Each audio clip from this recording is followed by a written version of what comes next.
Hi, I'm Lucy. I'm a mental health community champion. Hi, I'm Caitlin and I'm the Disability Awareness Ambassador. Hi, I'm Amelia and I'm the Community Engagement Officer. Hi, I'm Emily and I'm the Digital and Social Media Marketer.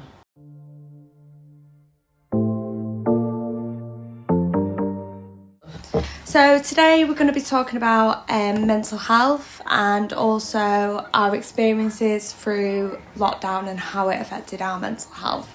So does anyone want to go first on how lockdown was for you?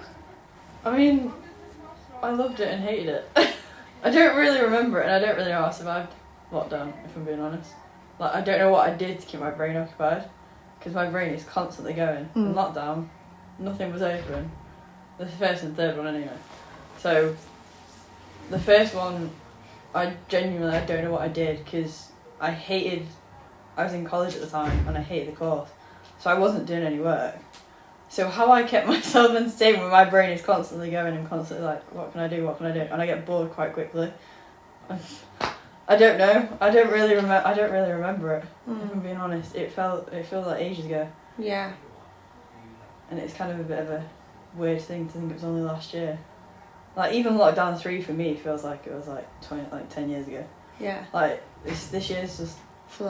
And I'm like, we were in lockdown at the start of the year, now we're not, and it's Yeah. It's like a different world, isn't it? Yeah. That's how it feels. Like for me, I lived at home at the time when lockdown happened and I was an employment officer at Pure and I'd only just started my role, and a week into starting the role we went into national lockdown. So I was quite busy through lockdown because I was learning a brand new job, which was, I think, occupied me a lot. But then obviously when it comes to like finishing work, it was just You had nothing to do, and anxiety would build up, and yeah, these feelings that like I've probably not had since I was like younger had all like started to spiral back up, and it was like, oh no. So I started colouring. We bought colouring books off Amazon, and we did that near enough every night, and I think that really helped me through lockdown. If I hadn't have done that, I probably would have been a lot worse. I know for me it was weirder because so the build up towards the lockdown, like when COVID first started, I was absolutely dreading it. Like I was similar to you in the fact my anxiety sky high. I was coming home crying every night. I was just like, what the friggin' hell am I gonna do? Because I hate being at home all day. Like I can't do it. It stresses me out. So when the idea of a 3 week, it was originally 3 weeks, 3 week lockdown came along, I was like, I'm not gonna cope. I'm gonna go absolutely insane. So it was more the build up for me that caused more anxiety, and the fact my mental health wasn't great before the lockdown anyway. So, and because of the stress of college, like it was just like, I don't want to be in college at all. I hate it. So lockdown for me was kind of a blessing in disguise because I got away from being at college every day. And I got away from the people who I had teaching me, so all the teachers, they weren't that supportive of me anyway. So for me, being in lockdown and being at home every day, I kind of preferred it to being in a classroom with them every day, because when I was at home they couldn't shout at me, they couldn't have a go at me because they didn't see me. So it was kind of, as much as I hated it and I didn't want it to happen because I missed out on a lot of the shows I had booked and theatre trips and everything, it was kind of a blessing in disguise because it's weird to say, but it got my mental health better and I was able to like refocus on what made me happy. So I don't think the first lockdown really affected my mental health in a bad way. I think it was more of a good thing that it did happen because I got to recharge and rethink about what do I actually want to do. Like, I'm not enjoying media course, so what can I do in September that's going to be better? And that was the internship, and now I'm here. So What about you, Caitlin? I quite enjoyed lockdown, if I'm being honest. Obviously, the reasons why we went into lockdown, not good. But the actual lockdown itself, for me, worked quite well with my mental health because I was quite depressed, have been for a while anyway. So, like, routines and getting out of the house and going and doing things took so much energy out of me. And my dream is to be stuck at home all day, every day.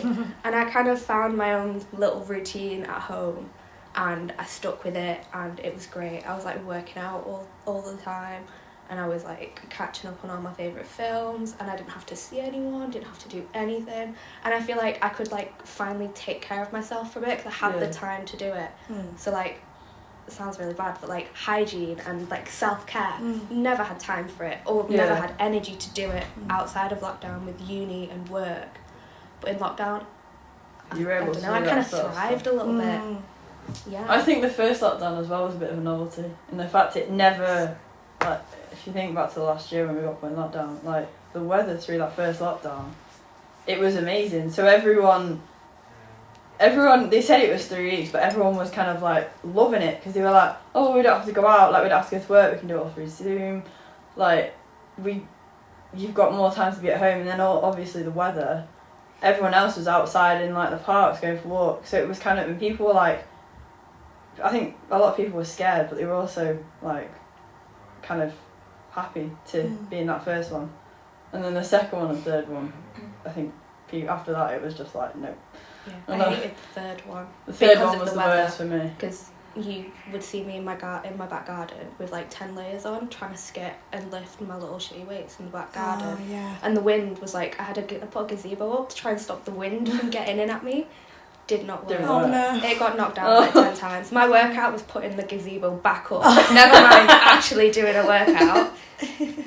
No. Oh. I think the weather impacted the lockdown and the third one, because you couldn't do anything. I think the third one for me as well. The third one, it was the worst and felt like the longest, but then also it was quite good because my brain was occupied by the internship. So we started, the internship I started in October. We went up until, we did like 2 weeks, then it was October after, and then it was Christmas, and we did 6 weeks of Christmas. And then they were like, oh yeah, we'll see you back in January. We originally meant to go back like, I think the 5th or 4th or something like that.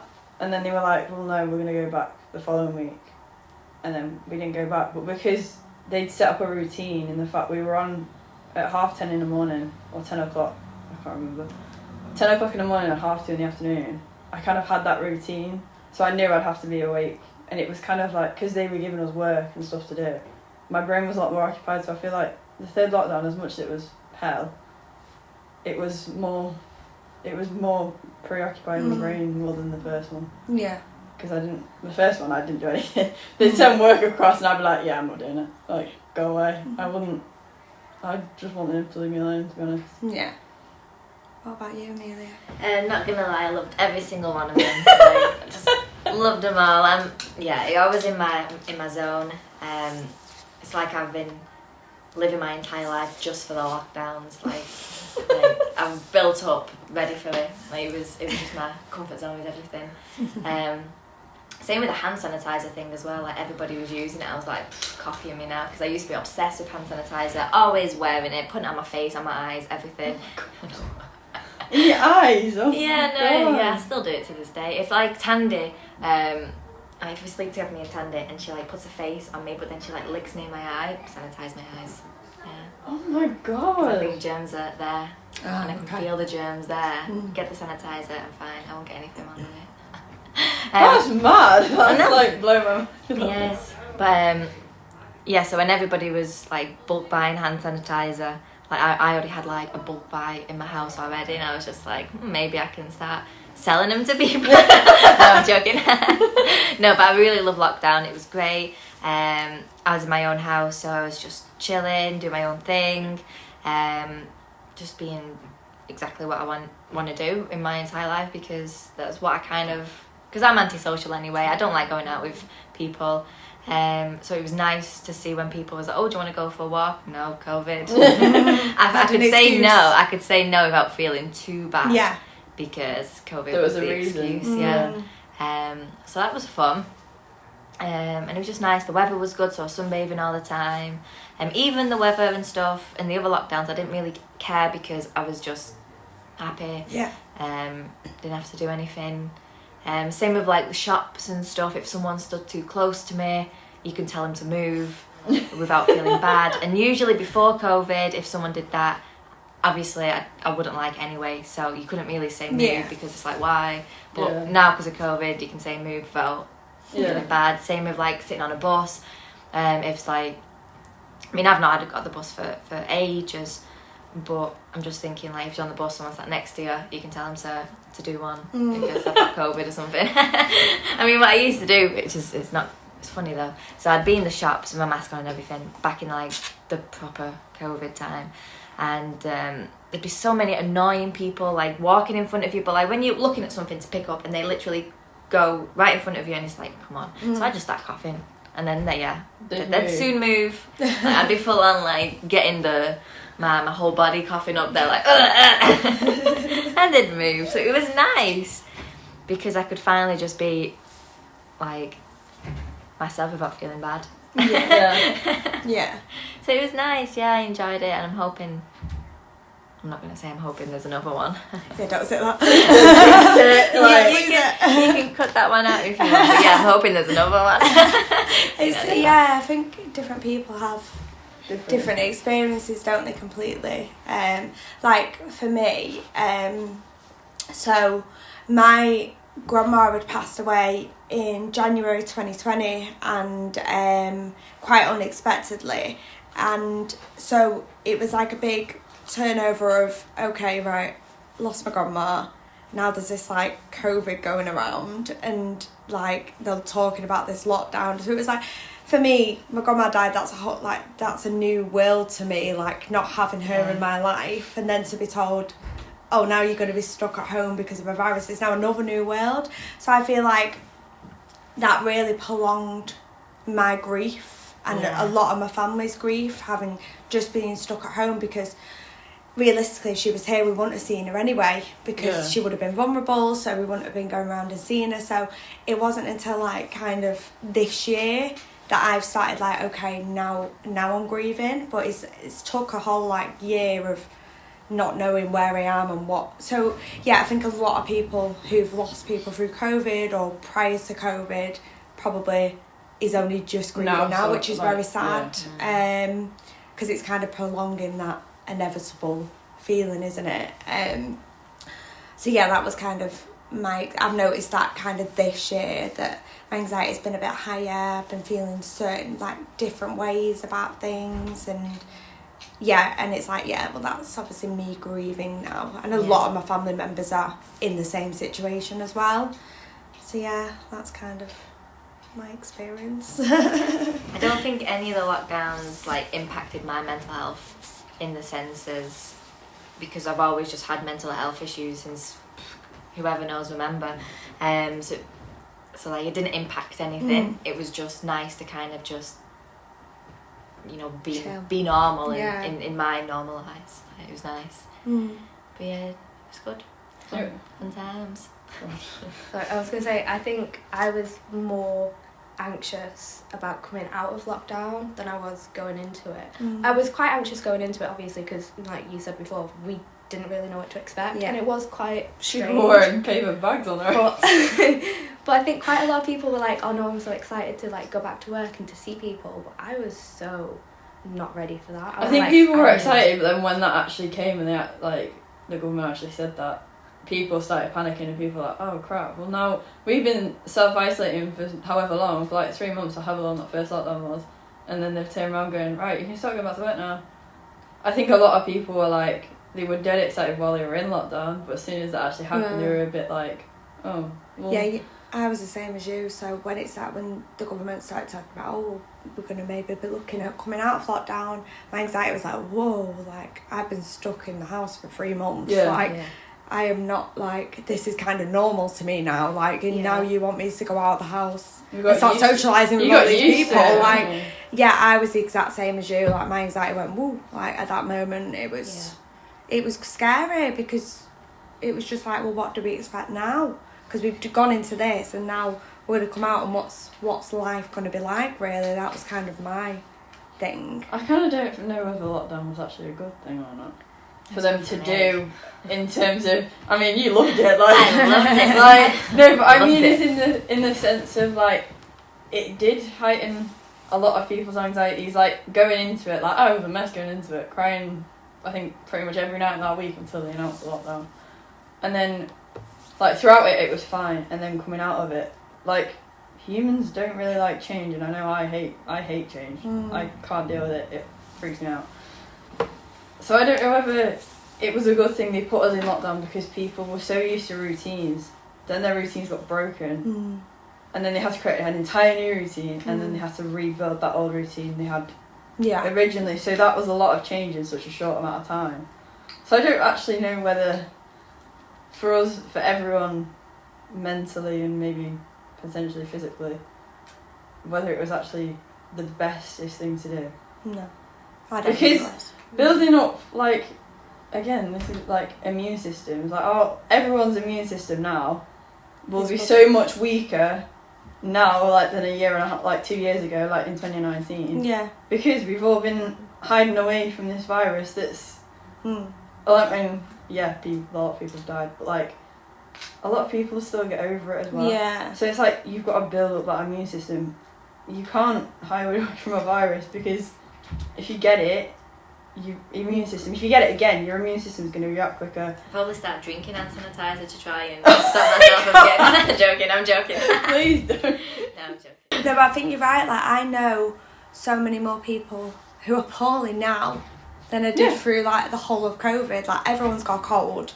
Everyone has had a cold the past, like, month or so. I've only just got over it this weekend. Like, still got a chesty cough for me. Yeah, I think not COVID. Yeah, everyone, like, my whole family, all my friends, like, everyone I speak to is poorly, and it's like, it's because we've weakened the immune system. Yeah. Like COVID. Yeah. If you've not had, like, I was ill just before. I was ill in February last year. And I was ill for around 2 weeks, so I don't know if it actually was COVID. It wasn't that big of a thing at that point, over here anyway. But I was ill about 3 times in the space of like a month, I think, like with this horrible cold. And then I didn't have it for a year and a half. And then, like, I think it was last month. Was it last month? Yeah. I had this horrible cold, and I was like, normally, I'll feel rubbish for a good, like, 2 days, like a day or two. But normally, I'm like, I can normally carry on even if I'm not well. It wiped me out. Because my immune system had obviously just not... I've not had any I've not been ill for like a year. So my immune system hadn't even, when it kicked in again. Yeah. It was like, oh crap, this is a shock. Like, I've got to fight against this now. It is crazy. There's so many people that are poorly now than what I heard through lockdown, and through all the COVID stuff, so it's quite scary, like, what it's kind of done to us as well. Yeah. Like, mentally and physically, if you know what I mean. So, I was watching Loose Women the other day. Don't know if anyone watched it. Well, I was working, obviously. And, put that in there. You just exposed yourself. And what was it called? It was on, and Denise... Welsh is her name? Denise Welsh? I think so. Denise, anyway, was talking about how the real pandemic is mental health. So all this COVID malark isn't irrelevant or anything. Why are we not having all these procedures in place for mental health? Like, this, the video is amazing. Like, when she talks about it, it's actually like, it's proper heartfelt, and on her Twitter, I'd watch it. Well. Yeah, she's been proper, like, really campaigning for it and everything. And I think this is where the government's forgetting about all this. Like, look at suicide rates since COVID. Yeah. The amount of people that have, it's so much higher. It's so higher than what it was in 2019 before it. And then now we're not even talking about, you know, what support we're going to give all these people that have struggled through lockdown and realised, oh yeah, I have got mental health and I do need help with it, you know, because there's going to be so many more people that have realised, because they've been at home and been by themselves, that, oh, maybe I have got anxiety, depression, maybe I do need to get a bit of support from it. And now we're still not anywhere close to getting any of the funding that we need to help all these people. And the thing is, the people that are struggling, they turn to, like, ambulances and, like, 999. They ring 999 and they get the ambulance and stuff out, and then they go to A&E. A&E's not really a great place to be when you're struggling with mental health. Like, it's horrible. I know. Like, and the Samaritans are, you know, when you ring up, and so they're just as bad. Oh, can I have a cup of tea and have a bath? Oh, yeah. Alright, I feel down myself then, what else? That's it, yeah, so it was... what's it like? Like, you're not just building pressure on, like, mental health, but you're building pressure on the NHS and trying to... Yeah, it's a It's tricky breaking one. the isn't it? NHS even more. And that's what we were trying to avoid with a lockdown. So it's just Exactly. kind of like this constant yeah, cycle. it's not. It's either you're going in with COVID or you're going in because of mental health. Yeah. It's like... And they're both, affecting each other. And then, what's it called? But there's nowhere else to call but an ambulance. Exactly. Like, it's... Who so else? why have we not... We should have something else. Because I know that they've got now, because I watched that ambulance on BBC That's what I was just thinking. Yeah, and more... they've got the mental health practitioners that go in the ambulance, but they've only got like one in every like city. So like, I don't think and it's imagine every city now. yeah, I don't think it is either. It's Like it's every Manchester. like region or whatever. Yeah. Like I think it They is. need to do something else because my granddad's got Parkinson's, right? And the other day, like someone came round to see what stuff could be in place for him because his Parkinson's is really bad, right? Because he always falling over and banging himself. So they've given him like this necklace thing. So if he falls over, like the shock sends it to the town hall, and like these people just come out. They've got a key to my grandma and granddad's house, and they literally just come and help if needs be, which I think is really really good. Yeah. So, but they need, if they can do that, can they not do something for mental health? Yeah. If you're having a panic, press something or whatever. Yeah. I mean, so it is a cost. So my granddad and grandma's got to pay like £7 a week But then I think the amount of for money... it, but it's worth it. The amount of money they've spent on the track and trace system, it doesn't Yeah. work. Like, So yeah, if they've got that in Spend place, it. can they not do something for mental health? you spend however much they spent on the track and trace system on mental health and funding it in NHS and the pressures on the staff at NHS, like NHS staff, they should be bloody paid as much as footballers get paid, and like celebrities like that are on TV every night.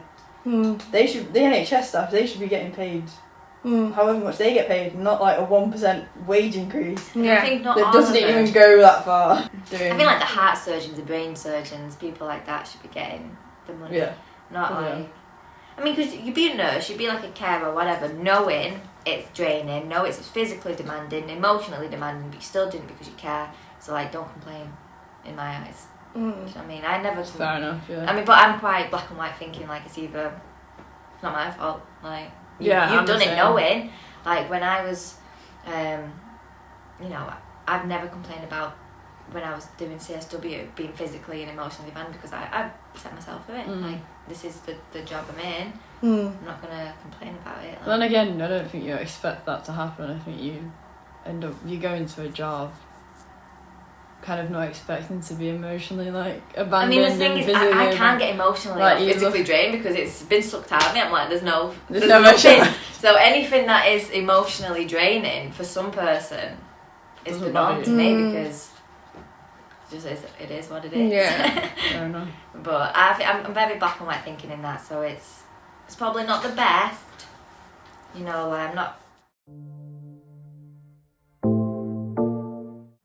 I think like through this is something that I was thinking of before, so it might just jump to a completely different thing, but I think like through obviously the pandemic and everything, so in terms of mental health, I know personally, so my partner, he's been struggling a lot, but also every single one of his friends have come to me and spoken to me and him and spoken about their mental health, and there's got to be like 5 guys there that I know of that are really struggling with their mental health at the moment. I have no clue where to go to or what to do. Like I know a few of them have been to the doctors or been to A&E and been told, just go home, like do self-care, have a cup of tea, that sort of thing. It doesn't help. That doesn't help anything though. No, That's it doesn't. That's not.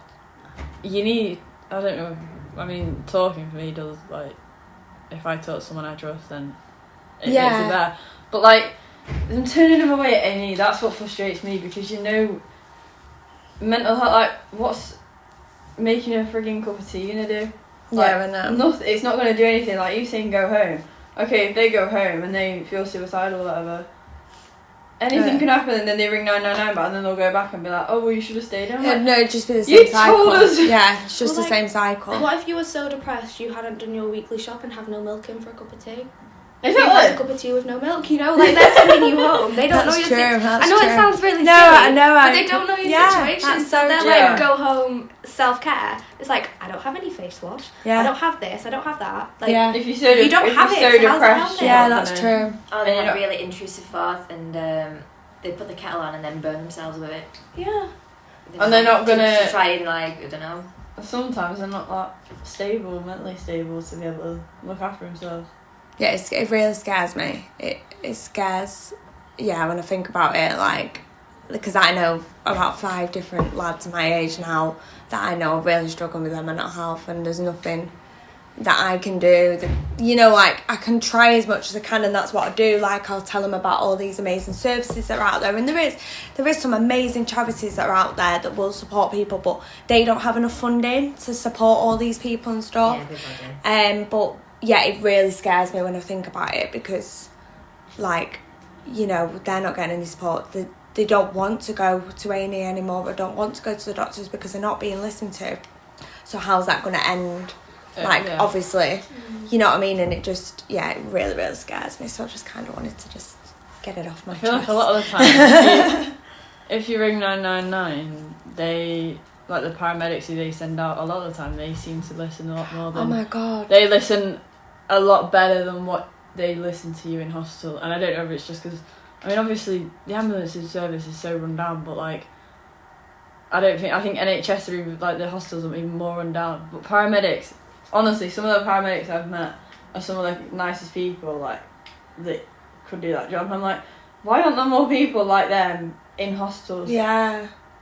Yeah, they are I'm not- amazing. Like, I just think, like, and then paramedics will be like, oh yeah, we'll take you to the hospital. I'm like, you listen better than what they listen to you in hospital. Yeah. So it's like, Sometimes you just need somebody to listen. That's it. literally. Like, you just need somebody to sit there, not judge you, and just take in everything you're saying. Sometimes you don't even need somebody to say, all right, you need to do this next, or you need to do that. It's just literally getting off your chest how you feel. And that's like the lads I was talking about then, that's kind of what I make sure happens whenever I see them. I'll say, you all right? Do you want to talk? Like, and half the time I say no. Nah, don't want to.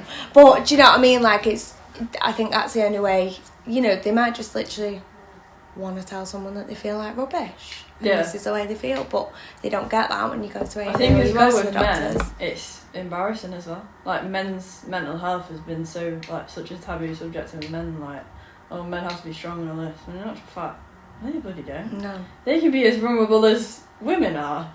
I know. In the day, we're all We all go through stuff. human. We all go through rubbish Yeah. that's not that great. Like, yeah, and we all have to, but like, get equally, help. everyone needs to speak to someone. You need to be someone. You can't just favour girls over No. men. Like, it has to be But- equal. But look at the suicide rate. If you look at it, men are more likely, are higher Men's height, yeah. suicide rate than women, which is very, very scary and Yes, sad. it's because like they have the role to fill and they're not filling it, so then that's why they do that, because they're expected to be the provider, the breadwinner, the protector, whatever. Yeah. And because it's not happening as much, they, like, subliminally, they're like, what's it, animal instinct. Yeah, If they're not fulfilling it, yeah. They feel like they're don't not feel like enough. they can't Yeah. do it, and so they have to. Yeah, and then they don't talk about it. Yeah. So it's, yeah. But saying that though, I don't like. I only tell you stuff about my weird ways, but even then I'll go home and be like, yeah, I shouldn't have said that. Oh. No, I shouldn't have said that. Half the time, I won't remember anything anyway. I'll remember it for like 5 minutes and then it'll be out. I'm Yeah. like, yeah. But I don't. I'll have a sentence in my head and I'll remember it for like a year, and I'll be like, no, they're going to be thinking about that. Why I shouldn't But have said that? that's me. Like, I'll remember what I say, but anyone else, I'm not gonna remember what they say. No. That's fine. Then I'll say Like, something. I'll remember something that I've said that maybe I'm like, oh crap, or maybe I shouldn't have said that, or maybe that didn't come across the way I wanted it to, and I'll remember it. They don't have a bloody clue. No. Right, that's fine I then. don't remember. Sometimes I don't have a filter and I just say things, and that's when I need to like find it in. Same, I say what I think, I don't really care. It's just really bad because sometimes it can get you in trouble with people. Yeah. But if people are pissing me off or people are winding me up, then I will say, I'll be like, look, you're really driving me mad, go away. Yeah. Leave me alone, like. But like in the topic about mental health stuff, I've never like I've had therapist, whatever's. I've had counselling. To be fair, I had 12 weeks through Signpost and Carers, and so it was all like free and whatever. But it was all done through lockdown. So the first week of lockdown, my first counselling session happened, and it ran all the way through. And then I met the counsellor once, which it was kind of hard doing it over the phone because it was just a phone call. Yeah. And I had, believe it or not, I had no idea how to use Zoom. So I was like, I don't even know. No, that's a lie now because now I know how to use it. But when it was a brand new software, so it took me quite a while to use it, and we weren't using Zoom in college anyway. It was Teams. So when they were like, yeah, we're going to do Zoom calls, I was like, I don't know how you do it. So it turned into phone calls every week. And I don't want to say it helped. It kind of did, but then again, it was all kind of the same stuff. And a lot of the time, it wouldn't even be stuff I was struggling. Because when someone says, how are you feeling, a lot of the time people just go, oh, I'm fine. Yeah. Like, and that's a lot of the time. Don't you, with like psychotherapists or whatever, because you could say something and you'd put him in jail next day. So I feel quite lucky, quite privileged, because I've had quite a good experience with therapy. So I started going to CAMS when I was 14, and I've been going to therapy since I was about 18 and a half. So I started at CAMS, hated it at first, I really did, but I see a lot of TikToks and a lot of like videos online where they bash like CAMS workers. It's like, oh, go have a bath, go have a cup of tea. I'll be very honest, my counsellor Rachel saved my life. Like, I genuinely probably would not be here the way, but I went to therapy once a week, every week, from 14 to just before I turned 19. When I turned 18, I had a little break, but then I joined the NHS and I went to 42nd Street in town. Oh, yeah. When I went to CAMS, I think it was because I never really had a safe space growing up to talk about feelings or anything. I never really had that sort of emotional connection with any of my parents, and because I'm the oldest, I never had that with my siblings, because obviously I was like, I'm not showing you this world. No. But so I think with me, the support was needed, but I think when I think I talk better to strangers and people I don't really know. Yeah. Like, I'm so open about mental health now, but back then, even now, I probably won't tell my mum how I'm feeling, unless it's really bad. Like, me and my mum I have like a texting system, because me and her, I don't know if it's like trauma or anxiety or what, but we cannot talk about feelings. So I have to text her a number from 1 to 10 on my feelings, and that's it. And that's simply just a safeguarding issue. So if it's a 10, it's, you need to put me on like suicide watch. Yeah. And then if it's a 1, it's fine, but that's as far as it goes. Whereas when I went to CAMS, oh my god, I'm surprised I'm not locked up. Like, obviously, it's a good thing that I could feel like that and I could talk to someone. Yeah. But, yeah, therapy was kind of saved me. I think counselling for me, a lot of it I don't, like, so it was I used to do it on like during the day, and a lot of my thoughts and like how I feel like, and like how I feel in past experiences would come out at night. So it was like, I'd think about all this stuff at night and like write it down and be like, oh yeah, I can tell like my counsellor like when I next speak to her. Never would do it. And it's not because I didn't feel comfortable with her, because I got on with her, but it was just that thing of like, I don't know, I just never, like when I had her, I wouldn't speak about it. It's more the fact I'll speak about it and I may say it out loud, but then I would never, once I say it out loud, it's gone. Yeah. And a lot of things, I'll say stuff out loud and how I'm feeling, and then once I've said it, it's gone, and I may think about it occasionally, but then I don't think about it as much. And it's kind of, so when I did counselling, it was kind of like, I'd speak about how I was feeling, but it was never as in depth as when I was on my own. And in my own room on my own, like, it was very, it was more about like, she was just like, how are you doing? Like, I was just like, I'm bored of being like inside all the time. And it's like, oh, we'll go for a walk and all this. And I'm just like, no. Where am I going to walk to? I can walk to Morrison's and back and that's it. Like, I mean, it wasn't like, I wasn't like, depressed or Won anything. myself over. Like, I like being on my own. I love my own company. I'm happy chilling for 8 hours in my room on my own. I do not care. It wasn't that I was depressed. It was just like I just don't know where to walk to. Like where I live ain't that interesting to like walk around. Like I know the area really well. But I'm like I don't want to walk to bloody Morrison's and back. I think I had a similar experience to you, Caitlin. I went to Cams when I was 14, and it made like me feel something when you said the name of the person. So I remember my person's name, Louise, and like she saved my life as well. And I always like I can even like picture her now, like face and everything. You're probably the first person that I've met that said the exact same thing that I've said. I always say, "Oh, Louise saved my life. Like she was amazing," you know, because I was 14 and I don't actually remember how long. I think I was there for a while, but I don't think I was there for as long as you. But I wouldn't be where I am now, and I wouldn't be able to deal with my mental health the way I do without her. And I probably would have, you know, been in and out of hospital, in and out of services and things like that, and not doing the role that I do now and not be as confident and so passionate about mental health because of her. So yeah, I just wanted to add that on there. I think that's the same in the sense, like, I've had people that have really helped me. Yeah, and So you remember him. Yeah, so I had one in high school. I had my own maths teacher in high school at GCSE, and then I had a girl on the internship. And if I didn't have them throughout my GCSEs, especially in GCSE, if I didn't have my maths teacher at GCSE, I don't think I would have sat the exams. It was only because of her, like, pushing me. And I know there's, like, you can push someone or you can push them over the edge. They nearly did push me over the edge, but they pushed me to do my exams. And I probably, if I didn't have them, I probably wouldn't have done my GCSEs, and I probably would have just sat there and done nothing.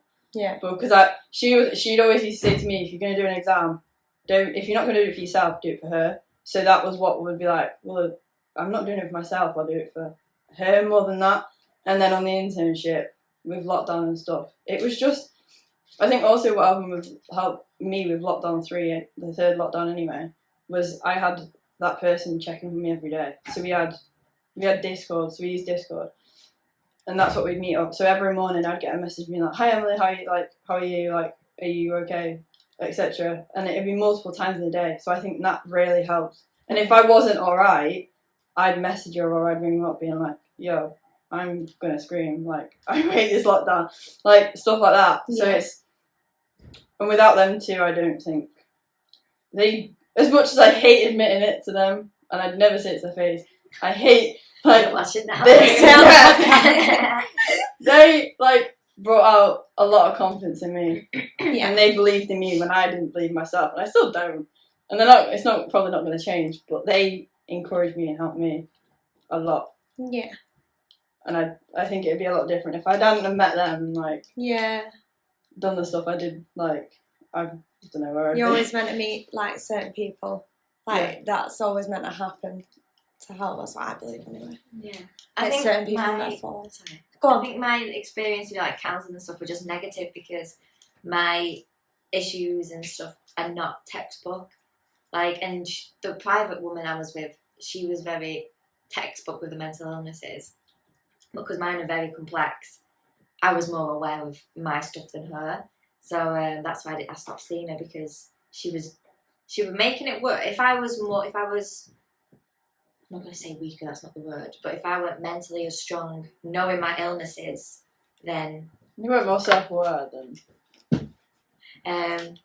then obviously I might have gone... So if I was mentally weaker, I don't know how to word it best, but knowing what she had said would have just made me worse, but knowing I was stronger and I was more aware of like my illnesses and stuff, it was just like, not going back. So this of me will be edited out because I like to keep my mysterious look mysterious. Like, nobody needs to know about Amelia. She's Magic Amelia. Magic Amelia. She appears out of nowhere.